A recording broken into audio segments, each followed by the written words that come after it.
Hey everyone, how's it going? Pop Daddy here, and I am coming to you on May 4th. So should I say, May the 4th be with you? And I actually don't like saying that. It always makes me cringe a bit when I say that. So, so for the past decade or so, May 4th has been the unofficial Star Wars holiday, and I'm down for it. Like most pop culture people, I'm a big Star Wars fan. And if you're watching this, if you're a pop culture fan, it needs no introduction. Since launching in May of 1977, going up to today, Star Wars has been a huge part of pop culture. The one-two punch of Jaws and Star Wars elevated movies from, summertime movies from, movies just in summertime to huge events. Star Wars would go on a sequel binge for every 3 years at Star Wars Empire Return of the Jedi, and then took a 16-year break, then came back with Phantom Menace, Attack of the Clones, and Revenge of the Sith. And then, 2012, Disney buys Lucasfilm, releases The Force Awakens, Rogue One, The Last Jedi, Solo, and The Rise of Skywalker, and brings it all home. Now, I want to do a Star Wars video today, because I meant to do another video, but the mystery candy I'm looking for was still not available, so keep an eye out for that. And I'm coming to you from the Nerd Room. It's been a while since I've done a video in here, so bear with. And so I thought I would do my ranking of the movies. Like just gave you that quick history lesson. And like I said, Star Wars has had a huge impact on movies and in pop culture in general. So I'm going to go down the list with all 12 theatrical release Star Wars movies. So sorry, Ewok movies, you're not welcome here. Go away. And ranking from worst to best. You might like this list, you might hate this list, you might lose a lot of respect for me over this list, but it's my personal ranking, so feel free to share yours in the comments below, and be sure to like the video, and I'll give a little blurb with each video. So with that being said, let's get started with number 12. Number 12 is, this was up before the Disney buyout. This was the last theatrical release Star Wars movie. Now, before you get your, torches and pitchforks, it's not that. It is Star Wars: The Clone Wars.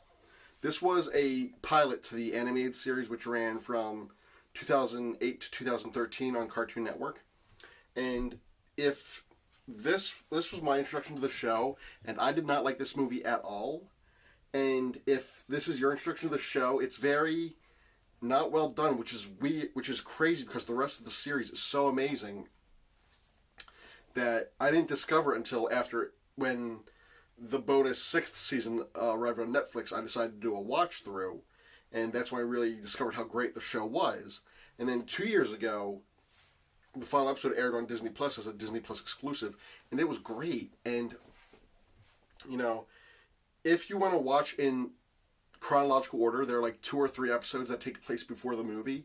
So those episodes are actually pretty good. So check those out, check the movie out, then watch the rest of the series. The series is great. I definitely recommend it.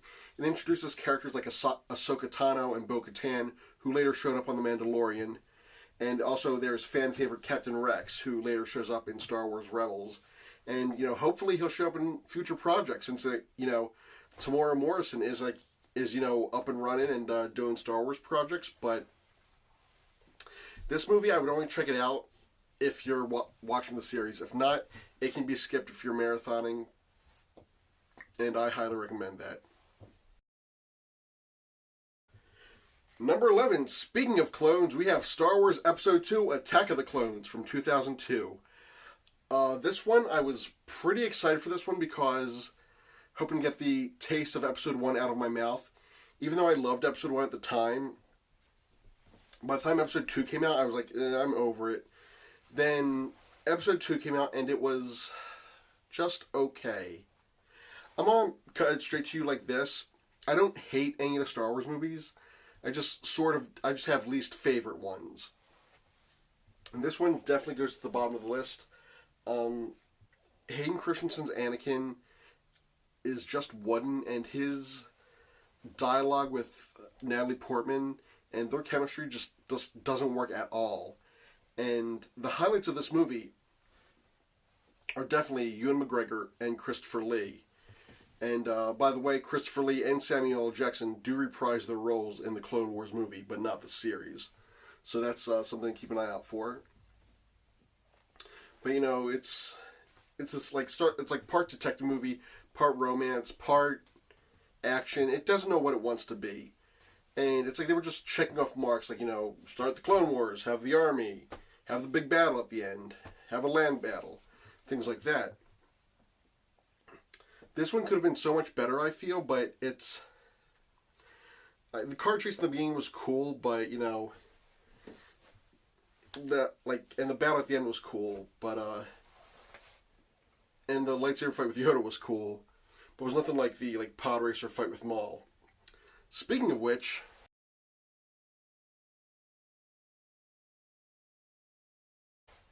Number 10, Star Wars Episode 1, The Phantom Menace. Let me tell you what. I'll tell you what. The anticipation for this movie was huge. There was nothing like it. There's been nothing like this since. If this movie were a video game, it would have been Super Mario Bros. 3. That's how intense it was. I can remember, seeing that first teaser from November 1998 and just, new planets, new characters, new vehicles, new droids, new aliens. Crazy. I remember there was a sneak preview set, which was there was a figure they had a mail away for and a vehicle. And the vehicle was the Stab with Battle Droid, which you'd see in some of the cartoons. And I don't think they ever used it beyond this movie here because they had all the other Trade Federation vehicles, but there was that. And then the figure, which you mailed away for, was Mace Windu. And he came with a blue lightsaber, because that was before we knew that he was going to get any battle scenes. So, there was that. Then I remember the day that the figures were released, I went to Walmart. No, I went to Target. And I got 2 of the new Star Wars action figures.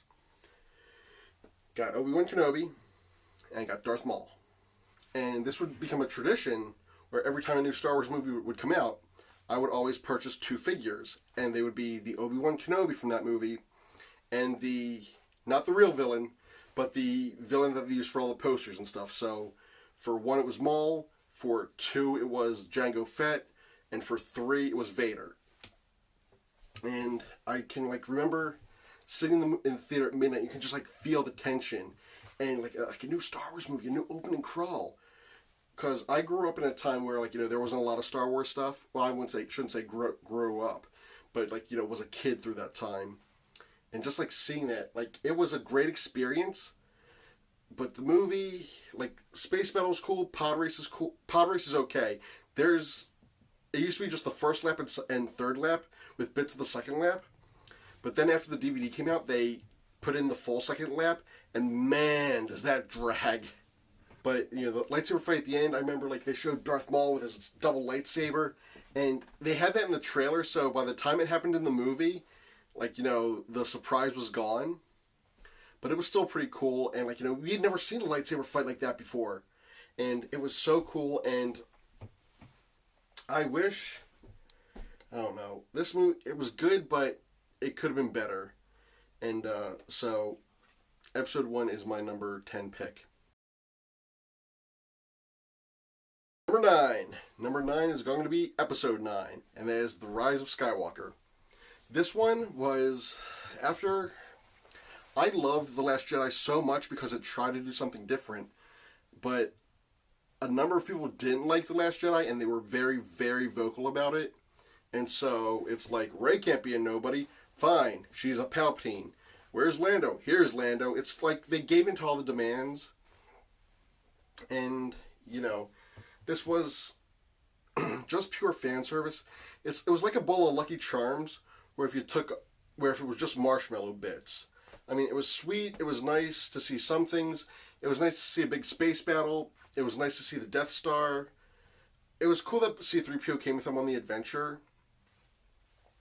But I mean, I remember seeing the trailer and not being too excited for it. That could also be because the trailer was before Avengers Endgame, and I was pretty excited for that as well. But I mean, there's some good parts. It's always Ian McDiarmid as Palpatine it's always great to see him. Luke was back.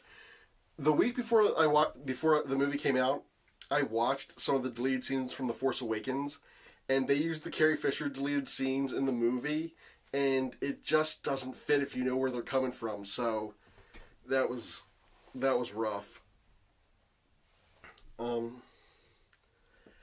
The scene at the end where all the Jedi are telling her to rise and all their voices, that was cool.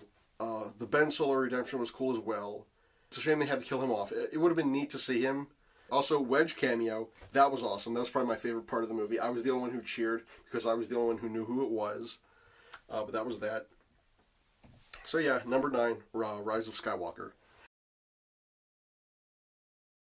Number 8. Number 8, this is going to come as it shouldn't come as too much of a surprise. But you might be surprised that came after the other prequels. And that is Solo, a Star Wars movie. This is a movie that I feel was not needed, but was welcome. This was one where it's nothing too big, nothing too galaxy changing. It's just an adventure with Han and Chewie. And that's like a caper with them. And I liked seeing that. Eldon Rich, I think that's his name, who plays Han. He does a really good job. Donald Glover does an amazing job. Paul Bettany, who's also the Vision, he's great. He's always good. If you see him in anything, you know it's going to be a good time. Amelia Clark is in it. She's good as well. And it's cool seeing. I like seeing Star Wars having wars. Having like land battles where no Jedi, nothing like that, which will pop up again on this list. I feel it's great. I feel it was good enough that I spent 80,000 credits on the Star Wars Battlefront game to buy the young Han Solo costume or skin, and that's what I use most of the time when I play as Han Solo. So that was neat, and if you haven't seen it, check it out. It's definitely cool. I definitely enjoy it. You'll probably enjoy it too. It's just a fun little adventure, and that's it. That's my number 8. Number 7. Number 7 is, and yeah, this is where I want it to be. Number 7 is Star Wars: The Force Awakens, which is Episode 7, so number 7. This was another one where after so many years of waiting, so many years after Revenge of the Sith, well, technically Clone Wars, it was a new Star Wars movie, and the high of this new Star Wars movie was so great, and seeing Han back, seeing Chewie back, you saw all the characters in the prequels, you knew what they were going to become.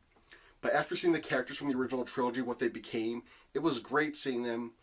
A lot of people say that this has a lot of plot points in comparison to A New Hope. I can see that. But then again, so did Phantom Menace, in my opinion. So, big planet destroying, well, the Death Star comparison is there, but, I mean, that one is, there, but it was cool seeing new characters, it was cool seeing new droids, it was cool seeing old characters, and the space battle at the end was neat. It was cool how it transitioned from day to night, and, it gave us Poe Dameron, who I think is the coolest sequel character, and it gave us Rey, who was a strong character, who I really like her. Finn, they kind of hinted that he might be the new Jedi in all the material. I think it was supposed to be a surprise when it turns out it was going to be Rey. But Force Awakens, it's definitely a good one. That one out of the sequels I think has the most rewatchability for me. I'll get more on that later, but from now, number 7, Force Awakens. Number 6. This is probably where all the hate mail comes in, or the hate comments. Just leave them below, and I'll sort them out later. And that is Star Wars Episode 4, A New Hope. This one, this was pretty much everyone's introduction to Star Wars, hopefully. And, it's got that classic adventure sense, and it's not as much as it deserves to be here, but as much as I didn't have anywhere else to put it. And I know that's rough saying, but, you know, what else can you say about this one? It's the classic one. This, along with another one, I can always put on in the background while I do stuff and just, like, glare up once in a while and know what's going on. I don't need to pay attention to it to follow it. And, you know, this is the movie that launched 1,000, you know, memes, games, pop culture references. And, you know, it's very important to our pop culture society. And, you know, what else is there to say? I can't say anything because, like, you know, it's all been said. So with that being said, I'm going to stop saying said. We're going to go to number 5. Okay, so number 5. This one, I know this one's going to be rough. And that is Star Wars Episode 5, The Empire Strikes Back. As a kid, I did not care for this movie. It was too dark. There weren't any colorful locations because as a kid, you know, you have the Ewoks, you have Jabba's Palace, you have the Cantina, you have all these cool locations. But then you get to Episode 5, and it's very story-driven. And it's, looking back now, it's a great movie, but as a kid, you know, you don't like it as much. It gave us Yoda, it gave us Lando, it gave us the "No, I am your father," which I heard that before I saw the movie, so it wasn't a surprise to me. And, you know, Empire Strikes Back, you know, number 5. Number 4. Now, this one, recently after joining a bunch of Star Wars groups and stuff like that, I didn't realize how many people had this as their favorite one. And, you know, it's good. It's a great one. And I actually saw this in Florida. This was the only Star Wars movie I saw out of not in the state that I was currently living in. And that is Star Wars Episode 3, Revenge of the Sith. As soon as the prequels were announced, this was the end game. This was the movie that everyone wanted to see. Everyone wanted to see Vader. Everyone wanted to see, like, you know, the rise of the Empire and the fall of the Jedi. Things like that. Even though Vader doesn't have much action in this movie, in costume at least. Still got a good shot of it. It was great hearing James Earl Jones again. Hayden Christensen, I remember thinking this when the movie came out, was he seems much more comfortable in the role of Anakin Skywalker than he did in Attack of the Clones, which was all the way back at number 11. He does good. Ewan McGregor is great as always. If there's any takeaway from the prequels, it's that Ewan McGregor did a great job. And I'm excited for Kenobi, which I'll be sure to give that a review when it comes out. It is great. Ian McDermott's great as well. Palpatine makeup is a little sketchy. It would have been nice to see, like, the slimmer faced one that we saw in Return of the Jedi, but, you know, we got what we got. Maybe because Stuntman had to do all those lightsaber tricks and things like that. Space battle at the beginning was great. I love a good space battle. I know we all like good space battles. This one had like 6 lightsaber duels. 1, 2, 4, 5, I think. And, you know, it set the pieces up, not perfectly, but in place well enough where 19 years down the road, you know, A New Hope could come and start that game. But, you know, number 4, Revenge of the Sith. Number 3, we're going from the one that a lot of people love to the one that a lot of people hate. And that is Star Wars Episode 8, The Last Jedi. This one I really liked because it did something different. It was trying to be different. People say they're going to be saying beats in every movie no matter what. You know, at the end of The Force Awakens, when Rey finds Luke, what was she supposed to do? You know, not train. The one part of this that I didn't like, which Rise of Skywalker did this also, is they put a time frame on the adventure. Like, you only have 16 hours till all the fuel runs out. And I find it funny that a lot of people, like, there's fuel in Star Wars, brr, brr, brr, brr, brr. When, you know, from A New Hope, the scene of the guy with the fuel hose taking out the X-Wing in the first Star Wars movie ever made. The thing people didn't like is when they said, you know, how can bombs drop in space? We're 8 movies in. Actually, at this point it was 9 movies in. 9 movies in. Now you're debating physics in space? Just guess they're like a maglev or a mag rail or something like that. there was an episode of the 2003 Clone Wars where Saesee Tiin and a bunch of clone troopers jumped out of a Star Destroyer onto another ship. Hell, there's an episode of the 2008 Clone Wars where Anakin drops an AT-AT Walker onto a Separatist ship. Physics have never made sense in space. Now you want to start complaining? No. It's a well done movie. The opening space battle is great. Oscar Isaac is great as always, and like he does a great job. You know, Finn, there's not a lot for him to do. A lot of people don't like the casino subplot. I don't mind it. But the real shining part of this movie is Rey and Kylo Ren. We get to see that Luke is human, and the main part of the story that everyone remembers is that Luke tried to kill him. He didn't. He ignited his saber and he thought about it, and ignited his saber, to which Ben woke up. For some reason, the only part that people remember is the scene where, is Ben's version, where he's there attacking him. No. It was a moment of weakness, and,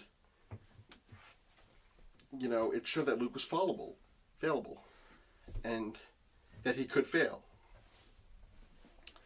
And there are two scenes in this movie that really stick out.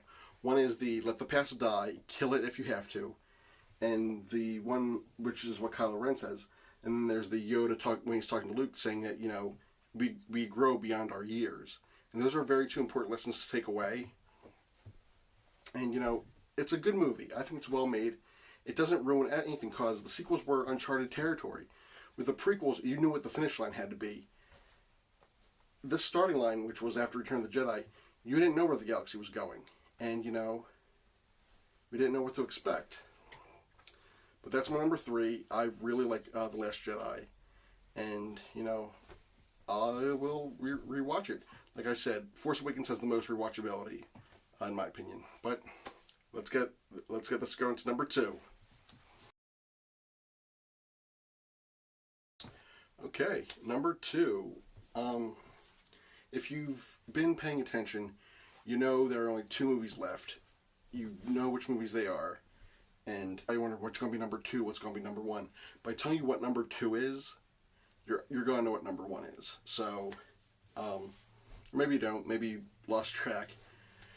But number 2 is Star Wars Rogue One. This movie was definitely something different when it came out. No Jedi, no Force users. I was going to say no lightsabers, but, Vader at the end, Vader being a badass that we knew he was. This movie was great. It showed that the Rebel Alliance, even though they were the good guys, they weren't the morally good guys. Like, they did things that, got people hurt, got people killed. This movie, for those of you who don't know, this takes place leading up to the original Star Wars. This is the plan to steal the Death Star plans. And this is great. It kind of drags a bit in the second act, but it's got a crazy, amazing third act. Steve Jones does a great job. Diego Luna does a great job. Diego Luna, who will be returning in his own show as Andor, with hopefully Alan Tudyk. Alan Tudyk does a great job as well. Alan Tudyk you could put in anything and he'd be great in it. Same as Paul Bettany, which might be why I like A Knight's Tale so much. The team dynamic is great, and I would say that, this is the second best Star Wars movie, and, if you haven't watched it yet, if you're nervous about it, if you're not nervous about the newer Star Wars movies, give it a shot. It's great. I really like this one. It's very action-packed. The space battle is great. It uses old archive footage, and that is so cool. And if you're a Star Wars fan, you'll really enjoy it. I enjoyed it, and that's all I got to say. Number 1. You've been paying attention. You know it's coming. There's no lead up, no tease. It's Return of the Jedi, Star Wars Episode 6. This movie was in my childhood, this was the last theatrical release Star Wars movie. So I kind of grew up in the dark times, where there was no Star Wars merchandise, no Star Wars video games. I was about maybe 9 when the first one came out. I actually got X-Wing for Christmas. I got my first 2 Star Wars video games for Christmas in '95, and they were Super Star Wars for the Super Nintendo and X-Wing for the computer. And you know. So for like all my years growing up, the last image of the heroes that we had were like, you know, them celebrating on Endor. This movie is great. I believe it feels the most Star Wars out of all of them. It also includes my favorite Star Wars scene, which is the battle at the Sarlacc pit. I love that scene so much because it's all the heroes together. You got Luke, Han, Leia, R2, 3PO, Chewie, and Lando all fighting together, and like the music's just pumping. And John Williams really shines here. I haven't really mentioned him, but John Williams, this series would be nothing without him. His music is great throughout the series. You know, he is the best when it comes to scores like this. This the Sarlacc pit battle scene, also my favorite John Williams piece. It's like you don't get that in any of the other movies. And then, you know, like you have the Endor battle, the Endor space battle, while Luke and Vader fighting is going on, and like, you know, the Han, Leia, and the droids on the ground battle, and Chewie there, and when it comes to, like, you know, the trilogy, if you just watch the 6, this is that perfect sweet and dessert ending that you've been wanting for. After, like, the bitter, you know, sad, bittersweet ending of Empire, this is that sweet dessert that you get. And it's very comforting, you know, with the Ewoks and all. This is like the category I would describe as comfort movies, where, you know, it's like a big warm blanket, and you just want to cover yourself up in it. And that's why, you know, Return of the Jedi is my favorite Star Wars film. Okay, so there you go. There you have it. All 12 ranked in my personal opinion. This isn't concrete. It's just opinion. So as of today, May the 4th, I will be back either on Friday the 6th, Revenge of the 6th, or Saturday the 7th with my review of Doctor Strange in the Multiverse of Madness. So be sure to stick around for that. Early reviews have it being pretty good, saying it's a scary movie, so I'm excited to see that. And, you know, I might be twitching this weekend on Saturday night. I don't know yet. I haven't decided yet. Pop Baby got a little sick on Friday night, so I wasn't able to. I do apologize if anyone was looking forward to that, all two of you. But, you know, thanks for watching. Like, subscribe, and, you know, ding the bell. I don't like saying that, but, you know, it'll help me out. And I appreciate you all. And thank you for, you know, watching. Thank you for liking. Thank you for sharing the videos. I appreciate you. And, you know, see you soon. Peace.